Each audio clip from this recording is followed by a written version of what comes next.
Hello, I'm Cameron Rolfe, and in the next few days you will be asked to select a candidate to the San Mateo County Board of Supervisors that represent the cities of Belmont, San Mateo, and Foster City.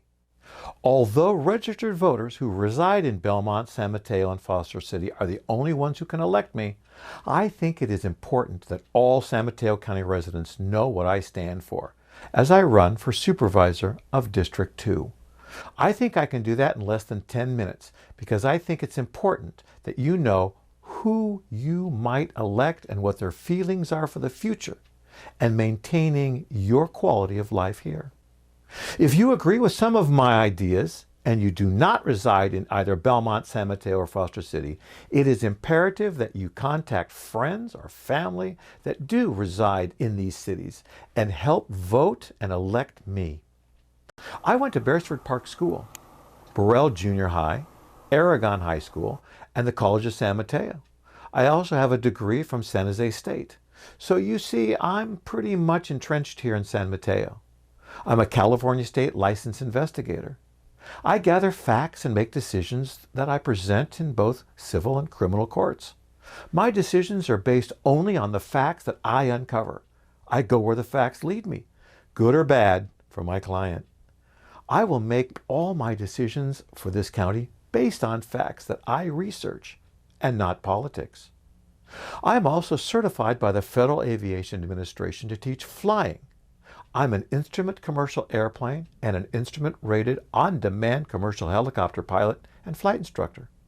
I have thousands of hours teaching in aircraft to new and reoccurring pilots and 3 times those number of hours teaching in the classroom. I've been asked to explain my position on several topics, so I will spend a few seconds on these items that affect you as a resident of San Mateo County. Childcare. After 2 years of at-home teaching, we are gradually moving back to the workplace. I know childcare is a major stress item for many parents returning to work. My trident of childcare is that it must be professionally run, local in proximity to the parent's workplace, and economical in cost. Fewer than 10% of large businesses have on-campus childcare. Many businesses have fewer than 10 employees and do not have provided childcare as a provision. I see many large office buildings with vacant office suites. A partnership between the county and these building owners to allow the repurposing of vacant suites into child care facilities would allow small businesses and office employees to have access to economical child care. In many cases, just steps away. Knowing your child is close by reduces a major parent stress on both the parent and their child. Over the past few years, we all pretty much know that government officials would prefer to close small airports within their county. We witnessed that by the closure of Santa Monica in Los Angeles, and we're watching the attempt to close Reed Hillview Airport in East San Jose. All of this to build hundreds of homes on those properties. San Carlos Airport. San Mateo County Supervisors are no exception to this. San Carlos Airport is prime real estate property with easy freeway access. I totally understand this motivation. When given the choice, though, between having a small airport occupying that acreage or constructing hundreds of homes which would consume water in an already water-restricted area, plus adding thousands of cars a day to a recently widened Highway 101, also, this requires expanding wastewater facilities, electrical demands, and other community taxations. And yet, typically, these developments do not add anything to the increased local rescue and law enforcement services.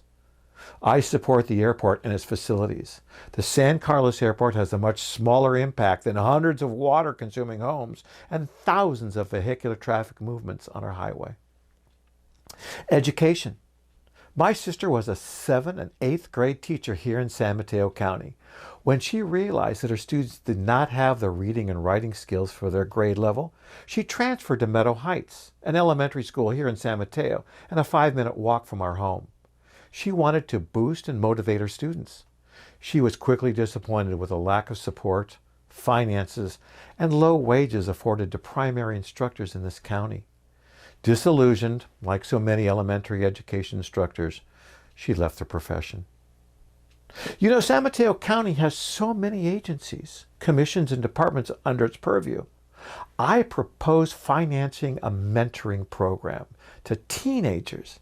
They might be interested in veterinarian science. This county has the SPCA with its veterinarians and animal control facilities.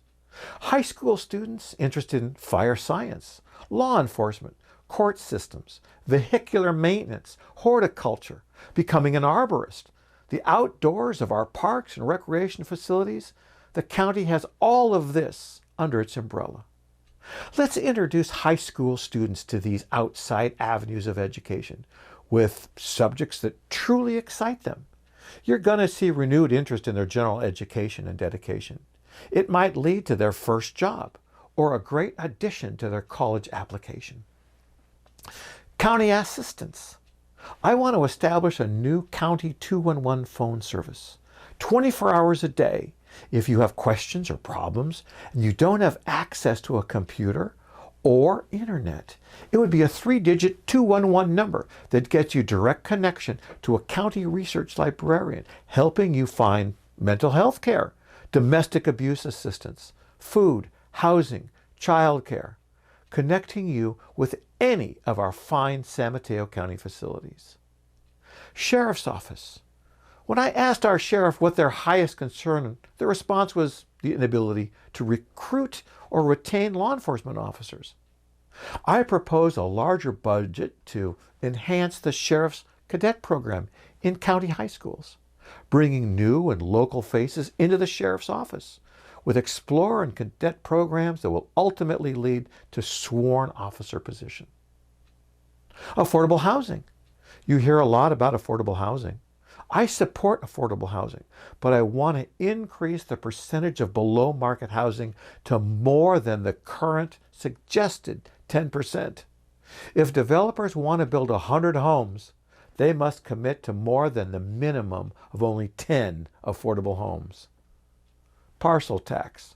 I recently stood in front of the County Board of Supervisors and proposed no to the new property tax. Cameron Rolfe. Good morning. I understand there's a proposal to put on the next ballot a parcel tax.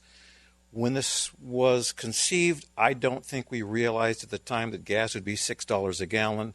I didn't think we'd have COVID. I don't think you thought any of these things would be impacting our communities. I am opposed to putting it on the next ballot.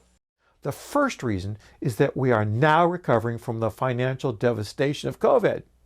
But more importantly, the fact that it was never explained what exactly the money would be used for. Seamless public transportation.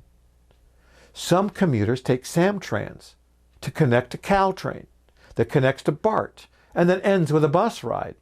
That's 4 different transportation agencies, each charging premium rates.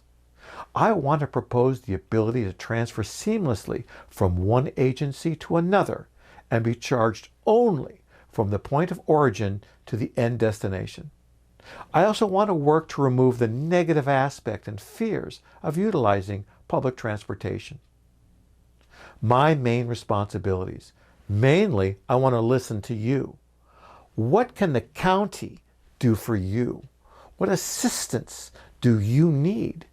What problems do you have? What resources do you want to enjoy? I'm Cameron Rolfe, and I want you and your friends to support me in this current election. Don't delay. Mark your mail-in ballot and return it today. Please don't hesitate.